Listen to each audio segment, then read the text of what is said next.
बोले श्री सत्यनारायण भगवान की जय। श्री वन नारायण नारायण नारायण भजमन नारायण नारायण नारायण लक्ष्मी नारायण नारायण नारायण भजमन नारायण नारायण नारायण। चारो वेद पुराण अष्टदश चारो वेद पुराण अष्टदश वाल्मीकि जी की रामायण भजमन नारायण नारायण नारायण लक्ष्मी नारायण नारायण नारायण भजमन नारायण नारायण नारायण श्रीवन नारायण नारायण नारायण सबरी के बेर सुदामा के तंदुल सबरी के बेर सुदामा के तंदुल रुचि रुचि भोग लगाओ श्रीवन नारायण भजमन नारायण नारायण नारायण लक्ष्मी नारायण नारायण नारायण श्रीवन नारायण नारायण नारायण भजमन नारायण नारायण नारायण। बोले श्री सत्यनारायण भगवान की जय। अग्नि नारायण भगवान की जय। पुष्कर जी कहते हैं, जब मनुष्यों के चित्त पर स्त्री गमन पर स्व पाप हरण और जीव हिंसा आदि पापों में प्रवृत्त होता है तो स्तुति करने से उसका प्रायश्चित होता है। उसी समय निम्नलिखित प्रकार से भगवान श्री विष्णु की स्तुति की जाती है। सर्वव्यापी विष्णु को सदा नमस्कार है। श्री हरि विष्णु को नमस्कार है। मैं अपने चित्त में स्थित सर्वव्यापी अहंकार शून्य श्री हरि को नमस्कार करता हूँ। मैं अपने मानस विराजमान अद्वितीय अनंत और अपराजित परमेश्वर को नमस्कार करता हूँ। सबके पूजनीय जन्म और मरण से ही रहित प्रभावशाली श्री विष्णु को नमस्कार करता हूँ।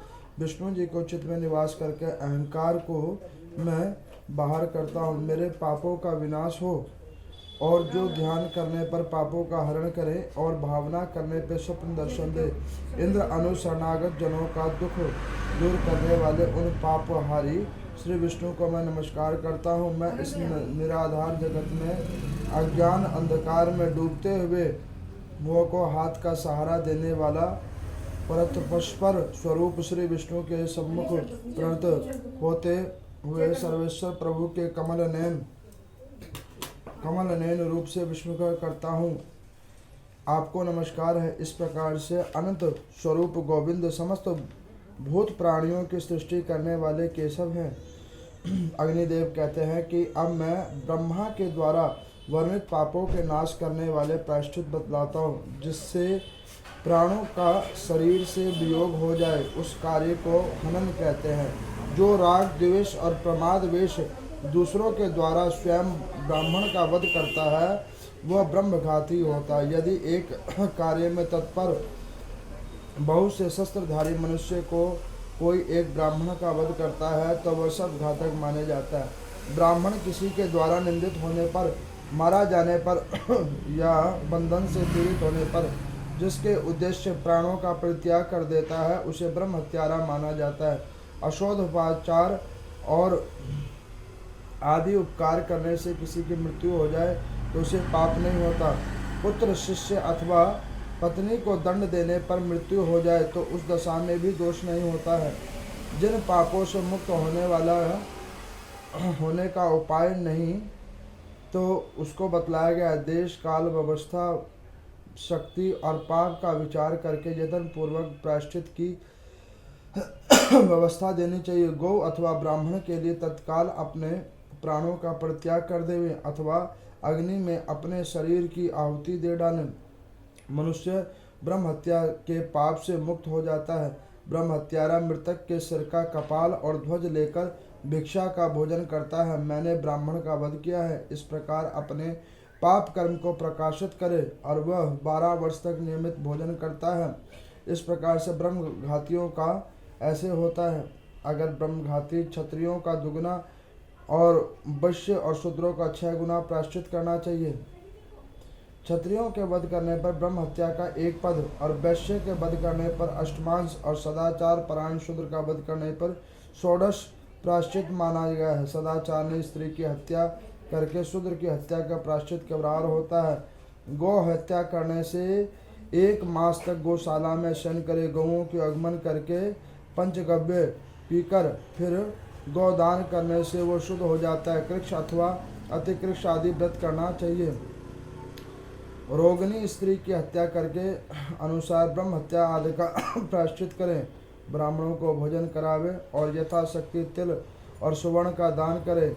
मुक्के या थप्पड़ पहाड़ से सिंह तोड़ने से और लाठी आदि से मारने यदि गौ मर जाए तो उसे गौवध कहा जाता है। उसके बाद में गौ के वध करने के लिए और उसकी प्रायश्चित भी अतिकृप्त होती है। इसकी भी गुप्त पापों में अति गुप्त माना जाता है। इस प्रकार से जो सुरापान करने वाले को खोलते हुए जल के अंदर में डाला जाता है और उसका पाप मुक्ति का प्रायश्चित यह है कि वो जटाजूट धारण करके नित्य प्रति देव के निमित्तार्थ अपने आप को समर्पित करे। गौमूत्र आदि का सेवन कर मदिरा को ना छुए। क्षत्रिय और वैश्य तीनों वर्णों का लोग पुनः संस्कार योग्य हो जाता है। इस प्रकार से इसे शांतपन व्रत भी कहा जाता है। नाना प्रकार के चंद्रायण व्रत हैं, नाना प्रकार के कर्ण आदि हैं, जिसको करने से जीव आत्मा अपने आप को मुक्त करने का उपाय कर सकता है। अग्नि नारायण भगवान कहते हैं कि देखो, अगर देव मंदिर के पूजन आदि का लोप करने का देव मंदिर में पूजन आदि करने से, देव में श्रद्धा आस्था रखने से दुगनी पूजा की जाती है।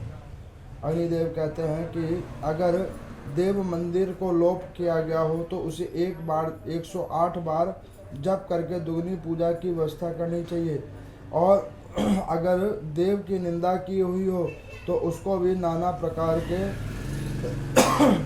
ग्रंथों का सेवन करते हुए ब्रह्म आदि पूजन करके अग्नि नारायण के 108 यज्ञ कराना चाहिए। इस प्रकार करने से जीवात्मा के समस्त पाप आदि का निवारण का विधान बतलाया गया है। आज की कथा में आप लोगों ने श्रवण किया कि यहाँ पर अग्नि नारायण भगवान कह रहे हैं कि देखो कि पाप कर्म तो आप लोगों ने बहुत सारे श्रवण किए, अब आपको उन पाप कर्मों के प्रायश्चितों के बारे में बतला रहे हैं। तो वो क्या बतला रहे हैं पाप कर्मों के प्रायश्चित के बारे में? वो कहते हैं कि मान के चलो किसी जीव आत्मा ने अत्यधिक मदिरा पान किया है, अत्यधिक मदिरा पान किया है, तो ऐसे व्यक्ति का अत्यधिक मदिरा सेवन करने के भोग में उसको नरक में खोलते हुए कड़ाहों के अंदर में डाला जाता है, जल के अंदर में, जब तक उसका वो मदिरा पान के पाप कर्म कटित ना हो जाए।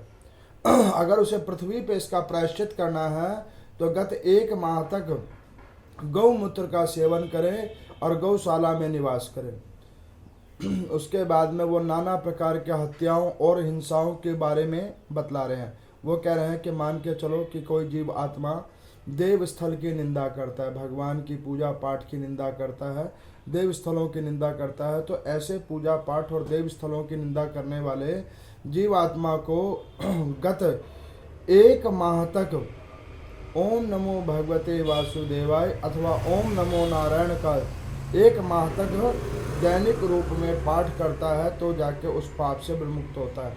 अब यहाँ पर किसी ने अग्नि नारायण भगवान से पूछा कि प्रभु इतने सारे पाप हैं, इतने सारे प्रायश्चित हैं, इतने प्रायश्चित तो कोई भी नहीं कर पाएगा चराचर पृथ्वी लोक पे, और ऐसे उपायों को क्या होगा? तब वो कहते हैं कि देखो, जो ऐसे उपायों को प्रायश्चित रूप में नहीं करेगा तो उनको फिर पृथ्वी पे बार बार आना पड़ेगा और इन कर्मों को भोगना पड़ेगा।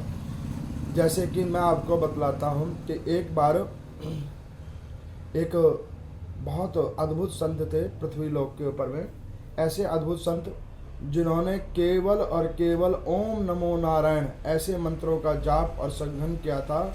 उन ब्राह्मण देव ने, उन अतिदेव महाराज ने क्या किया था कि सदा सर्वदा केवल और केवल वो भगवान नारायण का पूजन करते थे और क्रम से उनके अंदर में ध्यान और चिंतन करते थे। एक बार क्या हुआ कि उन देव से एक चूक हो गई। चूक क्या हुई उन देव से कि चूक उनसे ये हो गई कि उन्होंने एक बार सरोवर के ऊपर में स्नान कर रहे थे। उस सरोवर में एक गऊ जल पीने के लिए आई और उस पीती हुई गऊ को उन्होंने स्नान करते वक्त रोक दिया और उस एक समय काल का जो कल्प का दोष उन्हें लगा तो उन्हें 2 जन्मों तक गौ बन के पृथ्वी पे आना पड़ा। अब आपको कहने का अभिप्राय यह है कि जो लोग ये समझते हैं कि एक कर्मों को करके अथवा ऐसे कर्म फलों को भोगने के बाद में कुछ भी नहीं होता, तो ये सोचना मूर्खता है। सब भोगना पड़ता है। प्रायश्चितों को कर लेना चाहिए, प्रायश्चितों को करने में हिचकिचाना नहीं चाहिए। जब हम पाप कर्म करते वक्त नहीं सोचते हैं तो प्रायश्चित करने में क्यों हिचकिचाना, प्रायश्चित कर देना चाहिए। तो यहाँ पर अग्नि नारायण भगवान करते हैं कि जो कोई मन से ये मान लेता है कि ये देव मेरे से गलती हो गई है, ये मेरे से कोई त्रुटि हो गई है, ऐसे श्रद्धा भाव जब भी आपके अंदर में उत्पन्न हो जाते हैं, ऐसे विचार भाव जब भी आपके अंदर उत्पन्न हो जाते हैं, तभी आपके बहुत सारे पाप कर्म कटित हो जाते हैं। भगवान नारायण केवल और केवल व्यक्ति के भाव के भूखे हैं।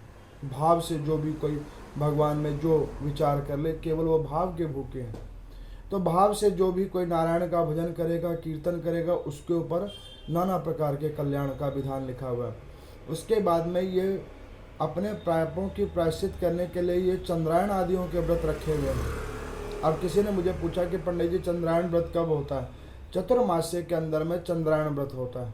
चतुर्मास्य जो लगता है, जो श्रावण मास के देव शयन से लेके कार्तिक मास के देव उठनी एकादशी तक 4 महीने का जो चतुर्मास्य होता है, उसी चतुर्मास्य के अंदर में चंद्रायण व्रत किया जाता है। अब इस व्रत को कैसे किया जाता है मैं आपको बतलाऊं।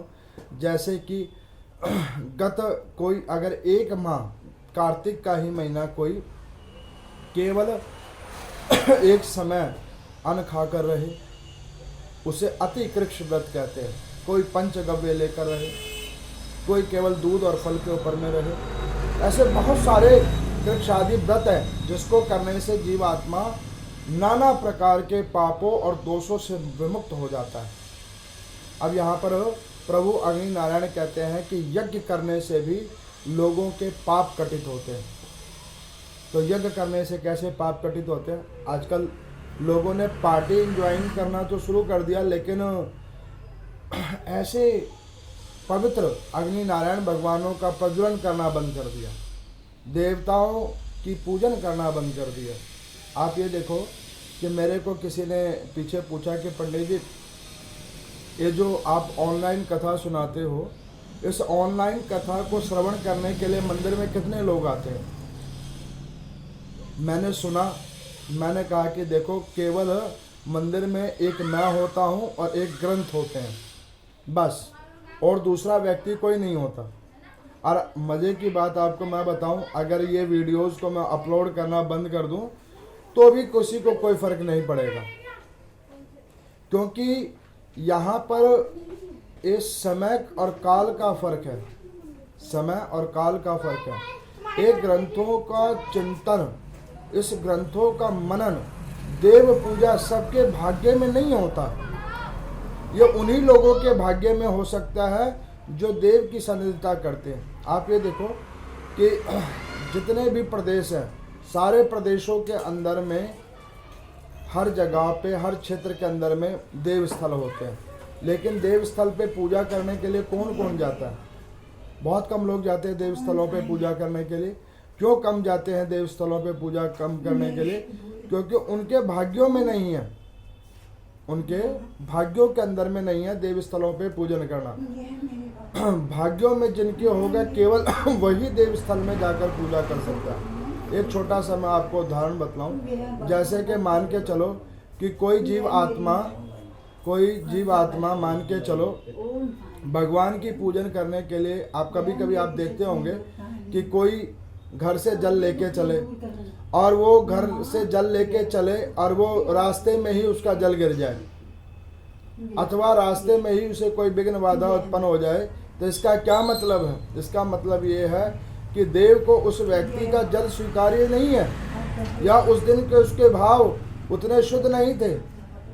लेकिन हम लोग मन का दिलासा देने के लिए क्या कह देते कि नहीं कोई बात नहीं, इस प्रकार से नहीं, इस प्रकार से। आप एक चीज और देखोगे कि हमने अपने जीवन के अंदर में और सबको जगह दे रखी है, केवल देवों को छोड़ के, भगवान को छोड़ के और सबको जगह दे रखी है, और सबके ऊपर में हमारा ध्यान जाता है केवल और केवल भगवान को छोड़ के, और उसी का फल हमें फिर भोगने के लिए पुनः पुनः पृथ्वी पे जन्म लेना पड़ता है। भगवान कहते हैं एक बार मुझे देख तो सही। एक बार एक व्यक्ति भगवान नारायण के मंदिर में गया और भगवान नारायण को वो बड़ी देर तक कोसना शुरू किया कि हे नारायण भगवान, आपने मुझे जीवन में कुछ भी नहीं दिया, केवल दुख और दरिद्रता, और कहीं पे भी कोई सुख नहीं दिया। वो भगवान नारायण को कोसता रहा, बहुत देर तक कोसता रहा।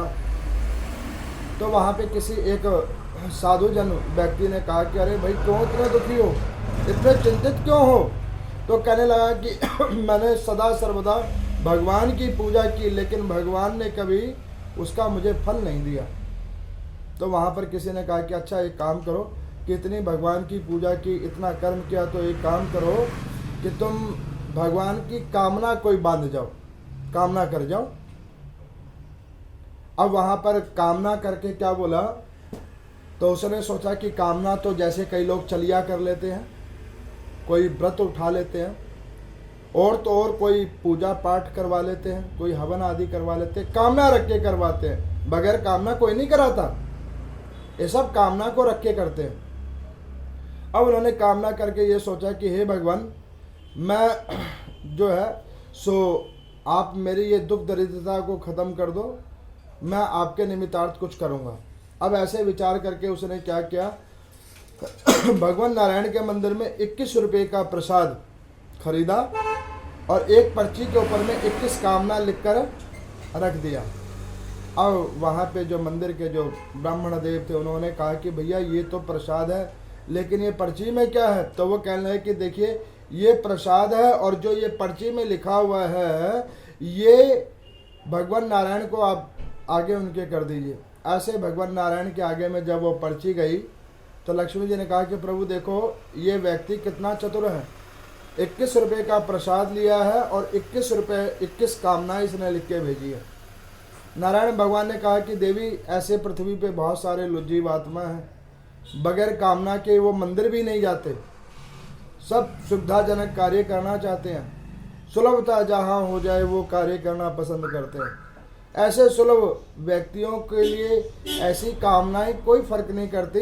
उन्होंने उस कागज को लिया और कहा कि इसको एक किनारे रख दो। कागज लिया और एक किनारे रख दिया।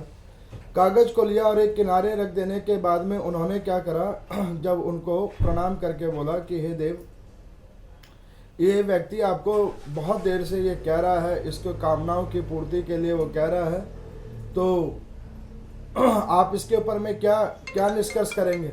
तो उन्होंने कहा कि देखो इसका कोई हल नहीं निकलेगा, इसका कोई हल नहीं निकलेगा, इसके कागज को ऐसे ही रख दो। अब उन्होंने क्या करा, उसके कागज को वहाँ पे ऐसे ही रख दिया और कोई हल नहीं निकला। अब हुआ क्या कि 6 महीने बीत गए, 7 महीने बीत गए, और 6-7 महीने बीतने के बाद उसकी 21 कामनाओं में से एक भी किसी कामना के अब फल नहीं मिला, एक भी किसी कामना का कोई फल नहीं मिला।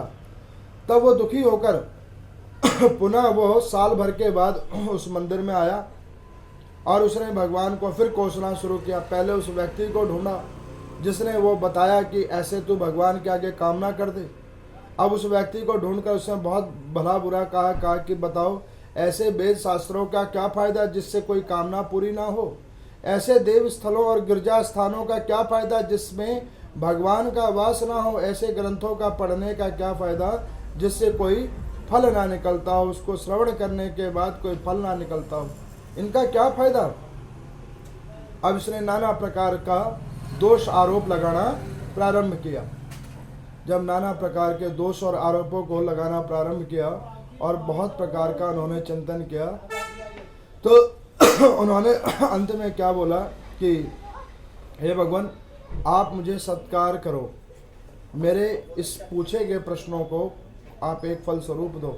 तो उन्होंने कहा कि अगर आपने इतने सारे प्रश्न आदि पूछे हैं, इतना कुछ किया है, तो एक काम करो कि इसी प्रकार देव स्थल में नियमित रूप से जाओ, तब भगवान आपकी वार्ता को सुनेंगे।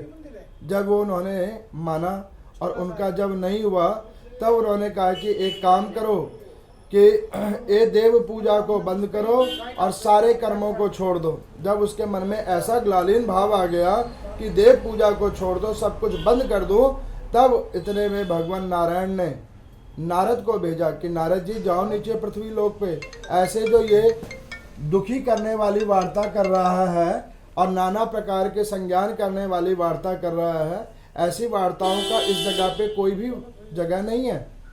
अब ऐसी जगहों को वो ध्यान करके, ऐसी ही जगह करके ध्यान करके उन्होंने बोला कि भैया एक चीज़ बताओ कि आप ऐसे नारायण भगवान कि तुमने जब से पूजा किया बगैर कामना के, तो कभी तुमने पूजा नहीं की, और बगैर कामना के कभी तुम मंदिर में पूजा करने भी नहीं गया। जब कामना रही तूने कोई कार्य नहीं किया, तो फिर तू किस इच्छा से भगवान से मांगने आया है? क्या प्रभु से वो मांगने के लिए तू आया है? उनसे तू क्या चाहता है? तो उन्होंने कहा कि प्रभु आप कैसे भी करके मेरे को कुछ दो। तो नारद जी ने कहा कि बेटा, जो कुछ इतना प्रभु नारायण ने तुमको दे दिया है, क्या वो कम है?